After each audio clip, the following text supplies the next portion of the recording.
ভক্তমণ্ডলী, আহের কালী মোহিনী একাদশী। মোহিনী একাদশীর মাহাত্য হানাজি পাঠ করিয়া শুনুৱাউৰি পইলা ইস্কনৰ প্রকাশিত একাদশী মাহাত্য গ্রন্থ আনাত্ত বাংলাও আন পাঠ করে করে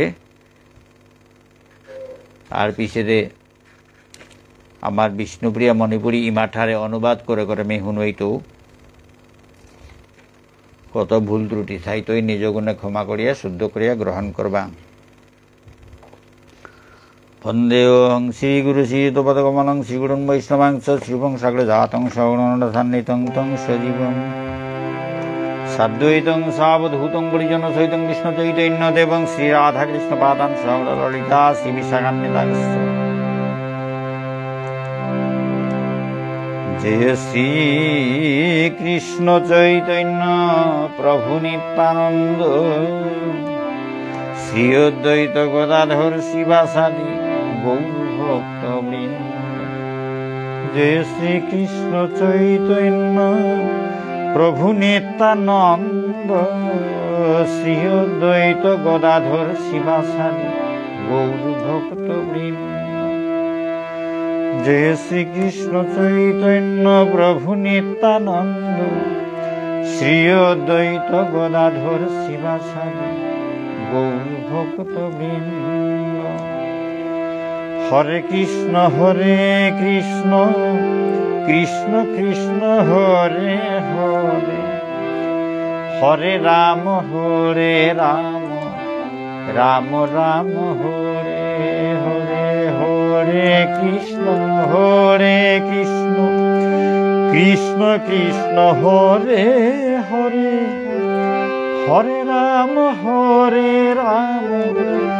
রাম রাম হরে হরে, কৃষ্ণ কৃষ্ণ কৃষ্ণ হরে হরে, হরে রাম রাম রাম হরে হরে, হরে কৃষ্ণ কৃষ্ণ কৃষ্ণ হরে হরে, হরে রাম রাম রাম হরে হরে, হরে কৃষ্ণ কৃষ্ণ কৃষ্ণ হরে হরে, হরে রাম রাম রাম হরে হরে, হরে কৃষ্ণ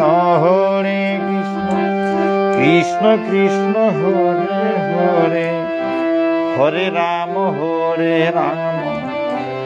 রাম রাম হরে হরে।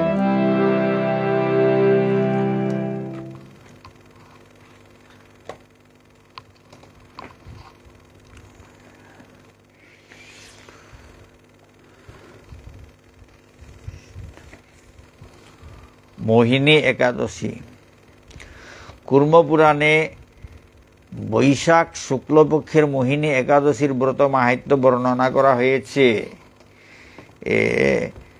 মোহিনী একাদশী ব্রত মাহাত্ম্য কুর্মপুরাণে বর্ণনা করিয়া থসি। এর বৈশাখ মাসর বৈশাখর শুক্লপক্ষর একাদশী আন আহের কালিকার একাদশী আন তাই মোহিনী একাদশী এ ব্রতহানর মাহাত্ম্যহান কুর্মপুরাণে বর্ণনা করিয়াছে। মহারাজ যুধিষ্ঠির বললেন, হে জনার্দন, বৈশাখ শুক্লপক্ষিয়া একাদশীর কি নাম, কি ফল, কি বিধি, এ সকল কথা আমার নিকট বর্ণনা করুন। যুধিষ্ঠির মহারাজাই মাতলতা, হে জনার্দন, বৈশাখ মাসর শুক্লপক্ষর একাদশী এনর নাংহান কিহান, এনর ফলহান কিহান, এনর নিয়মহান কিহান, এ কথা আনি মোরাং বর্ণনা কর। উত্তরে ভগবান শ্রীকৃষ্ণ বললেন, হে ধর্মপুত্র, আপনি আমাকে যে প্রশ্ন করেছেন তা পূর্বে শ্রী রামচন্দ্র বশিষ্ঠের কাছে এই একই প্রশ্ন করেছিলেন। উত্তরহানাথ ভগবান শ্রীকৃষ্ণ মাতলতা, হে ধর্মপুত্র, আপনি যে প্রশ্নহান করলেন এহান আগে শ্রী রামচন্দ্র বশিষ্ঠরাং তার কুলগুরু বশিষ্ঠরাং এ প্রশ্নহান করেছিল। তিনি জিজ্ঞাসা করেছিলেন, হে মহামুনি, আমি জনকনন্দিনী সীতার বিরহজনিত কারণে বহু দুঃখ পাচ্ছি। রামপ্রভুয়ে তার কুলগুরু বশিষ্ঠ মুনিরে আং করেছিল, হে মহামুনি, হে মুনিবর, মি জনকনন্দিনী সীতার বিরহজনিত দুঃখে, বিরহজনিত কারণে নিয়ামপারা দুঃখ পাউরি। তাই একটি উত্তম ব্রতের কথা আমাকে বলে। এভান যে প্রকার রাজা গয়া বহেছিল ইমা সীতারে প্রজা তার বদনামে তা শুনতে শুনতে প্রজা তারে হারু করানিকা বলিয়া ইমা সীতারে 12 বনে এরা দিয়া আহেছিল। তা লক্ষণরে দিয়া পেটে লক্ষণরে লো ইমা সীতারে বুলা জানাহান্দ হইয়া বনহানাত নিয়া বেলা দেছিল। ইমা সীতা ওগদে বাল্মীকি মুনিয়ে পেয়া বাল্মীকি মুনির আশ্রমে আসিলি। ওই সময় আর কথা বশিষ্ঠ মুনির আঙ্কুরের দা মি জনকনন্দিনী সীতা অর্থাৎ ইমা সীতার বিরহজনিত তেই নেয়সে বিরহজনিত কারণে নিয়ামপাড়া দুঃখ পাউরি। তাই একটি উত্তম ব্রতের কথা আমাকে বলুন। বলে তো মোরে উত্তম ব্রত হানোর কথা আনমাত, যার দ্বারা সর্বপাপ ক্ষয় ও সর্বদুঃখ বিনষ্ট হয়, যেহানোর দ্বারা হাবি পাপ এটা নষ্টর বা হাবি দুঃখ তা নষ্ট হইয়া যারগা। এই কথা শুনে বশিষ্ঠদেব বললেন, হে রামচন্দ্র, তুমি উত্তম প্রশ্ন করেছ। ও আনুনিয়া বশিষ্ঠ মুনি মাতলতা, হে রামচন্দ্র, অতি জবর হবা প্রশ্ন হান আং করলে।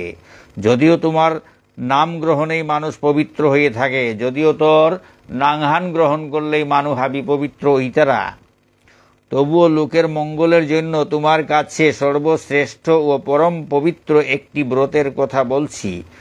তবু আমি হাবির মঙ্গলর কাবুলিয়া তোরাং হাবিত্ব হবা সর্বশ্রেষ্ঠ পরম পবিত্র ব্রত আহরণর বর্ণনা করৌড়ি। বৈশাখ মাসে শুক্লপক্ষিয়া একাদশী মোহিনী নামে প্রসিদ্ধা। বৈশাখ মাসর শুক্লপক্ষর একাদশী আর মোহিনী নামে প্রসিদ্ধ। এই ব্রত প্রভাবে মানুষের সকল পাপ দুঃখ ও মোহজাল অচিরেই বিনষ্ট হয়। এ ব্রতহানোর প্রভাবে মানুষ তা হাবি পাপ দুঃখ বা মোহজাল অচিরেই বিনষ্ট তেল্লাম বিনষ্ট হইয়া যারগা। তাই মানুষের উচিত সকল পাপ ক্ষয়কারী ও সর্বদুঃখ বিনাশী এই একাদশী ব্রত পালন করা। ওহাল মানবতার তা উচিত হাবি পাপ ক্ষয়কারী হাবি দুঃখ বিনাশকারী এ একাদশী ব্রত এহান পালন করানি। একাগ্র চিত্তে তার মহিমা তুমি শ্রবণ করো। একাগ্র চিত্তে তি এ মোহিনী একাদশী হানর মাহাত্ম্যহান শ্রবণ কর, হুন। এই কথা শ্রবণ মাত্রেই সকল পাপ বিনষ্ট হয়। এ ব্রত কথান এ মাহাত্ম্যহান মোহিনী একাদশী ব্রত মাহাত্ম্যহান হুনানির লগে লগে হাবি পাপ ক্ষয় যারগা বিনষ্ট অর। পবিত্র সরস্বতী নদীর তীরে ভদ্রাবতী নামে এক সুশোভনা নগরী ছিল। পবিত্র সরস্বতী নদীহানোর তীরে ভদ্রাবতী নামে এক জবর হবা নগরিয়াগো আসিলতা। চন্দ্রবংশজাত ধৃতিমান নামে এক রাজা সেখানে রাজত্ব করতেন। চন্দ্রবংশজাত ধৃতিমান নাগর রাজাগো ও জাগাভানাত রাজত্ব করলতা। সেই নগরীতেই ধনপাল নামে এক বৈশ্য বাস করতেন। ও নগরগত ধনপাল নাগর বৈশ্যাগ বাস করল। তিনি ছিলেন পুণ্যকর্মা ও সমৃদ্ধিশালী ব্যক্তি। ওগো পুণ্যকর্ম করে থারগো আর সমৃদ্ধিশালী হব জবর হবাইয়া আসে গো, সচ্ছল হইয়া চলের গো। তিনি নলকূপ, জলাশয়, উদ্যান, মঠ ও গৃহ ইত্যাদি নির্মাণ করে দিতেন। তা নলকূপ, জলাশয়, ফুল বাগান টাগান, মঠ গৃহ গড় এটা শঙ্করেদের গো। তিনি ছিলেন বিষ্ণু ভক্তিপরায়ণ ও শান্ত প্রকৃতির মানুষ, তা বিষ্ণু ভক্তিপরায়ণ গো বারো শান্ত শিষ্ট মানুষ। সুমনা, দ্যুতিমান, মেধাবী, সুকৃতি ও দৃষ্টবুদ্ধি নামে তার 5 জন পুত্র ছিল। এসাদে নাঙর 5 গো পুতক আসিলা। পঞ্চম পুত্র ধৃষ্টবুদ্ধি ছিল অতি দুরাচারী। 5 নম্বর পুতক উগো ধৃষ্টবুদ্ধি উগর নাং উগো জবর দুরাচারী গো আসিল। সে সর্বদা পাপ কার্যে লিপ্ত থাকত, ও হাবি সময় পাপর কামে লাগিয়া থার। পরস্ত্রী সঙ্গী, বেশ্যাসক্ত, লম্পট ও দ্রুতক্রীড়া প্রভৃতি পাপে সে অত্যন্ত আসক্ত ছিল। পরস্ত্রী সঙ্গী, বেশ্যার প্রতি আসক্ত, লম্পট বড় দ্রুতক্রীড়া পাশা খেলা কিতাকিত এটা জুয়া খেলা টেলা এতাত জবর আসক্ত অশীল। দেবতা ব্রাহ্মণ ও পিতামাতার সেবায় তার একেবারেই মতি ছিল না। দৌলি সিং দৌলাসা, দৌহমা দেনা, বামুন বড় বাপক মালকর সেবার ঔগদে তার মনহান নেয়ছিল। সে অন্যায় কার্যে রত, তা অন্যায় কার্যে কামে লাগিয়া থার। দুষ্ট স্বভাবওয়ান জবর খারাপ, দুষ্ট স্বভাব গো। পিতৃধন ক্ষয়কারক, বাপকর ধন সম্পত্তি এটা নষ্ট করে গুড়াগ। সবসময় সে অবক্ষ ভক্ষণ ও সুরাপানে মত্ত থাকত। তা হাবি সময় অবক্ষ যেটা খানা না করে উতা খারগ, আর সুরাপানে মত্ত ইয়াথার মদ তৎপ্রিয়া উতাত মত্ত ইয়াথার। পিতা ধনপাল একদিন পথ চলছিলেন, তার বাপকেও ধনপাল একদিন পথগতে আটেরতা। হঠাৎ তিনি দেখতে পেলেন ধৃষ্টবুদ্ধি এক বেশ্যার গলায় হাত রেখে নিঃসংকোচে ঘুরে বেড়াচ্ছে। বা হঠাৎ দেহের দেখিতা তার পুতক ধৃষ্টবুদ্ধি গো বেশ্যাগর গার্গত আথান দিয়া নিঃসংকোচে কোনো চিন্তা নেই আটাত লাগেছে, কোনো ডরবই নেই আটাত লাগেছে। তার নির্লজ্জ পুত্রকে এভাবে চৌরাস্তায় ভ্রমণ করতে দেখে তিনি অত্যন্ত মর্মাহত হলেন। তার নির্লজ্জ পুতগুরে সাথে ভুলেরও হান দেখিয়া তা জবর মর্মাহত হইল। এই কুস্বভাব দর্শনে ক্রুদ্ধ হয়ে তিনি তাকে গৃহ থেকে বার করে দিলেন। ও কুস্বভাবহান দেখিয়া তা সবইয়া তার পুতকে করে গরত্ব নিকালা দিল। তার আত্মীয় স্বজনও তাকে পরিত্যাগ করল, তারে পরিত্যাগ করলা। সে তখন নিজের অলঙ্কারাদি বিক্রি করে জীবন অতিবাহিত করত। অবাগাতা তার নিজের অলঙ্কারতা বেছে বেছে দিন কাটাইল, জীবন অতিবাহিত করল। কিছুদিন এইভাবে চলার পর অর্থাভাব দেখা দিল। উসাদে চলতে চলতে তাহা বেশি আলোই করলাম, তার অর্থাভাব অভাবে পড়িল। ধনহীন দেখে সেই বেশ্যাগুণ তাকে পরিত্যাগ করলো। তার আম পয়সা নেই হান দেখিয়া ও বেশ্যাও তাইও তারে পরিত্যাগ করলা। অন্নবস্ত্রহীন দৃষ্টবুদ্ধি ক্ষুধা তৃষ্ণায় অত্যন্ত কাতর হয়ে পড়ল। অন্নবস্ত্রহীন দৃষ্টবুদ্ধি গো ক্ষুধা তৃষ্ণায় মানে বাতর্বকে পানির টাটিয়ে অত্যন্ত জবর বেশেব অবস্থান ওই কাতর হইয়া পড়িল। অবশেষে নিজের গ্রামে সে চুরি করতে শুরু করল। শেষ পর্যন্ত তার নিজের গাঙুহানা চরকড়া নিয়ে আরম্ভ করল। একদিন রাজপ্রহরী তাকে ধরে বন্দি করল। তারে ধরিয়া বন্দি করলা, কিন্তু পিতার সম্মানার্থে তাকে মুক্ত করে দিল। কিন্তু তার বাপকর সম্মানে আঘাত লাগতো বলে তারে মুক্তি দিলা।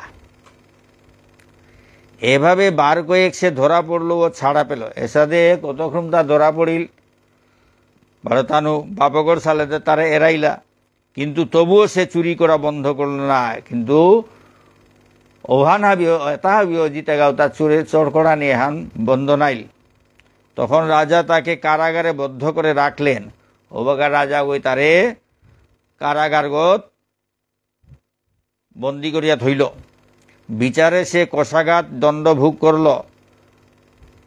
বিচারে তারে কষাঘাত করলা, কিলেইলা কিতা করলা। হ্যাঁ, কারাভোগের পর অনন্য উপায় ধৃষ্টবুদ্ধি বনে প্রবেশ করল।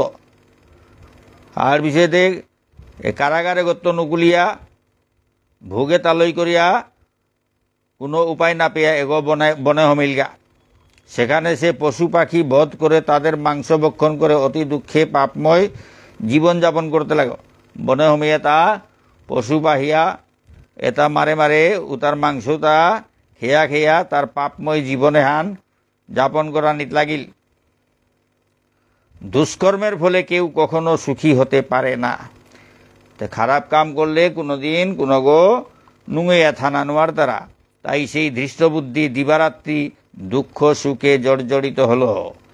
ওয়ালতেও ধৃষ্টবুদ্ধি গো দিনে রাতিয়ে তা জবর হিম্পেয়া হিম্পেয়া ঝরঝরিত হইল। এভাবে অনেক দিন অতিবাহিত হল, এর সাথে অনেক দিন অতিবাহিত হইল। কোনো পুণ্য ফলে সহসা একদিন সে কৌণ্ডিন্য ঋষির আশ্রমে উপস্থিত হল। কোনো পুণ্য ফল আনর কাবুলিয়া তা একদিন হঠাৎ কৌণ্ডিন্য মুনির আশ্রম হানাত গিয়ে ফইলগা। বৈশাখ মাসে ঋষিবর গঙ্গা স্নান করে আশ্রমের দিকে প্রত্যাবর্তন করছিলেন। বৈশাখ মাহানাত ও ঋষিগো গঙ্গা থিনেইয়া তার আশ্রম হানর উগদে প্রত্যাবর্তন করল। তা আশ্রম হানর উগদে আহের তা শোকাকুল দৃষ্টবুদ্ধি তার সম্মুখে উপস্থিত হল। এই জবর দুঃখই আছে দৃষ্টবুদ্ধি ও তার মুখানাত গিয়া ফইল। ঘটনাক্রমে ঋষির বস্ত্র হতে এক বিন্দু জল তার গায়ে পড়ল। ঘটনাক্রমে হঠাৎ ঋষি এগর টিঙা ফুটিয়া নাত্য করে পানি ফুটাগো গিয়া দৃষ্টবুদ্ধি এগর গাড়ি এগত লাগিল গা। সেই জলস্পর্শে তার সমস্ত পাপ দূর হল। ঋষি এগর ও পানি সিটে তার গাড়িগত লাগানে তার পাপ উতা হাবি নেয় পড়িল গা। হঠাৎ তার শুভবুদ্ধির উদয় হল। হঠাৎ তার শুভবুদ্ধি হানোর উদয় হইল। ঋষির সামনে সে কৃতাঞ্জলি পুটে প্রার্থনা করতে লাগলো, হে ঋষি শ্রেষ্ঠ। ঋষিগর আর্জুর করিয়া ঋষিগর প্রার্থনা করল, হে ঋষি শ্রেষ্ঠ, যে পুণ্য প্রভাবে আমি এই ভীষণ দুঃখ যন্ত্রণা থেকে মুক্তি লাভ করতে পারি তা কৃপা করে আমাকে বলুন। হে ঋষি শ্রেষ্ঠ, যে পুণ্যর প্রভাবে মি এরে মোর এ ভীষণ দুঃখ যন্ত্রণা হানাত্ম মুক্তি লাভ করে পারৌড়ি, এহান মোরে কৃপা করে মাতে দেনে, কৃপা করিয়া মাতে দেনে। ঋষিবর বললেন, বৈশাখ মাসের শুক্লপক্ষে মোহিনী নামে যে প্রসিদ্ধ একাদশী আছে তুমি সেই ব্রত পালন করো। ওই ঋষি কই মাতলতা বৈশাখ মাসে যে মোহিনী নাঙর, বৈশাখ মাসের শুক্লপক্ষর মোহিনী নাঙর যে একাদশী প্রসিদ্ধ একাদশী আহান আছে ও ব্রতহান্তি পালন কর। এই ব্রতের ফলে মানুষের বহু জন্মার্জিত পর্বত পরিমাণ পাপ রাশিও ক্ষয় হয়ে থাকে। ও ব্রতহানার প্রভাবে মানুষ বহু জন্ম অর্জিত পর্বত পরিমাণ পর্বতর ডেকি জমিয়াছে পাপ এটা হাবি ক্ষয়ে যারগা। মহামুনি বশিষ্ঠ বললেন, কৌণ্ডিন্য ঋষির উপদেশ শ্রবণ করে প্রসন্ন চিত্তে ধৃষ্টবুদ্ধি সেই ব্রত পালন করল। বশিষ্ঠ মুনি মাতলতা ও কৌণ্ডিন্য মুনির উপদেশ আন শুনিয়া হারইয়া ধৃষ্টবুদ্ধি গই ও মোহিনী একাদশী ব্রত হান পালন করল। হে মহারাজ রামচন্দ্র, এই ব্রত পালনে সে নিষ্পাপ হল। বশিষ্ঠ মুনি মাতা, হে মহারাজ রামচন্দ্র, ও ব্রতহান পালন করিয়া এগর নিষ্পাপ হইল, এগর পাপ নেই হইল, দিব্যদেহ লাভ করল, দিব্যদেহ আগ লাভ করল। অবশেষে গরুরে আরোহণ করে সকল প্রকার উপদ্রবহীন বৈকুণ্ঠ ধামে গমন করল। তার বিষয়ে গরুরগত বিষ্ণুর বাহন গরুর এগর্গ যে কায়া তা উপদ্রবহীন বৈকুণ্ঠ ধামে যাত্রা করল। হে রাজন, ত্রিলোকে মোহিনী ব্রত থেকে আর শ্রেষ্ঠ ব্রত নেই। হে রাজন, বশিষ্ঠ মুনি মাতেদা রামচন্দ্র, হে রাজন, ত্রিলোকে ত্রিভুবনে এ মোহিনী ব্রত হানর দেখি শ্রেষ্ঠ ব্রত আর নেই। যজ্ঞ, তীর্থস্থান, দান ইত্যাদি কোন পুণ্য কর্মই এই ব্রতের সমান নয়। যজ্ঞ, তীর্থস্থান, দান করানি কোন পুণ্যকর্মই এ ব্রত হানর সমান নাগই। এই ব্রত কথার শ্রবণ কীর্তনে সহস্র গোদানের ফল লাভ হয়। এ ব্রত কথা শ্রবণ করলে বা কীর্তন করলে হাজারাহান গোদানোর সমানর হাজারাহান গোদানোর ফল লাভ অর ভক্তমণ্ডলী মোহিনী একাদশী ব্রতর মাহাত্য আন এপেইল অমইল ভক্তমণ্ডলী আদেয়ান শুনলেও কতি লাভ এটা তাম করা নি লাগের শুনানি লাগের সব কীর্তন করিয়া শুদ্ধা শুনলেও কতি লাভ এন কোনো কাম মানুহ না সেটা বইয়া বইয়া খানি 5-10 মিনিট আহান শুনানি ও কতিয়ান লাভর সহস্র গোদানোর ফল লাভ এই ব্রত কথা শ্রবণ কীর্তনে সহস্র গোদানোর ফল লাভর শুদ্ধা এর ব্রত মাহাত্য আন শুনলেই সহস্র হাজারাহান গোদানোর ফল লাভ অর ভক্তমণ্ডলী কীর্তন ঘুরিয়া হুদা শুনিয়া এটা হাবিলা ব্রত কতি জবরদস্ত ব্রত হান আছে কোনো ব্রত এ হানৰ সমান না গৈ বোলে হাবিৰ গজৰ ব্রত হান বোলে ভক্তমণ্ডলী এটা শুনলে লাভর না শুনলে কীর্তন দেখি ভক্তমণ্ডলী হাবিরাং অনুরোধ এ ব্রতও পালন করানি এর ব্রতর মাহাত্য তাও শুনানি তাতে হাবিরটা মঙ্গলক এটা জগতে আনার হাবির মঙ্গলক বলি আরে পাঠ এটা কুড়িয়ার্থ নিজে আর বলে হাবিরে শুনুয়ার কারণ হান তাই হুদা নিজে মঙ্গল হইয়া নিজরতা হুদা হবাইয়া ইপানে আবইয়া থানা ঠিক নেই হাবিরে শুনুয়া হাবিরেও মঙ্গল অক বুলিয়া হাবিরে শুনুয়া নিও লাগের ওহানোর কাবুলিয়া পাঠ এটা করিয়া তা ভক্তমণ্ডলী সময় না পেল কোনো মতে সময় আন হ্যাঁ আস্থা 15 দিনের মাঝে সময় না পেয়া কালিয়া একাদশী ফুল গা আজি বাধ্য ইয়া পাঠ করো গীতা ভক্তমণ্ডলী সময় না পেয়ার তবুও সময় নিকালিয়া পাঠ করানি যাতে জগতর মঙ্গল না তো এপেই পাঠান লমইল কত ভুল ত্রুটি ঠাইতই নিজ গুণে ক্ষমা করিয়া শুদ্ধ করিয়া গ্রহণ করবা জয় শ্রী শ্রী রাধাগিরিধারী কি জয় শ্রী শ্রী নিতাই গৌর পঞ্চতত্ত্ব কি জয় শ্রী শ্রী গুরু মহারাজ কি জয় অনন্ত কোটি বৈষ্ণব ভক্তবৃন্দ কি জয় হ্যাঁ মোহিনী একাদশী মাহাত্য কি জয় মোহিনী একাদশী ব্রত কি জয় রাধে শ্যাম।